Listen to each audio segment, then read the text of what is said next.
আজ 26শে নভেম্বর বুধবার। পঞ্জিকা অনুসারে আজ অঘ্রাণ শুক্লা ষষ্ঠী তিথি। আজ সারাদিন থাকবে বৃদ্ধি যোগ ও ধ্রুব যোগের প্রভাব। কর্কট, সিংহ ও কন্যা রাশির জাতকদের ভাগ্যে আজ কি আছে জেনে নিন।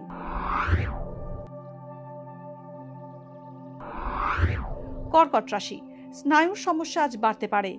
খেলার সঙ্গে যুক্ত ব্যক্তিদের নতুন সুযোগ আসতে পারে। ঋণ নেওয়ার ক্ষেত্রে সতর্কতা অবলম্বন করুন। উত্তরাধিকার সূত্রে সম্পত্তি প্রাপ্তির সম্ভাবনা থাকছে। ব্যবসায় মুনাফা বাড়বে। প্রতিযোগিতায় সাফল্য পেতে পারেন। সিংহ রাশি, কৌশলে জটিল সমস্যার সমাধান করতে পারবেন। যে কোনো সিদ্ধান্ত নেওয়ার আগে সকলের মতামত নিলে লাভবান হবেন। ঋণ সংক্রান্ত আর্থিক ঝুঁকি না নেওয়াই ভালো। ছোট ভ্রমণের সম্ভাবনা রয়েছে। সন্তানের বিষয়ে সুখবর পেতে পারেন। কন্যা রাশি, লোহা ও লৌহজাত দ্রব্যের ব্যবসা লাভজনক হবে। প্রযুক্তি ও ডিজিটাল মিডিয়ার সঙ্গে যুক্ত ব্যক্তিরা বিশেষ সুবিধা পেতে পারেন। জীবনসঙ্গীর স্বাস্থ্যহানির যোগ রয়েছে। উচ্চশিক্ষায় বাধা আসার সম্ভাবনা রয়েছে। বাবার স্বাস্থ্য নিয়ে উৎকণ্ঠা বাড়বে। ছোট ভাই বোনের কারণে সমস্যায় পড়তে পারেন।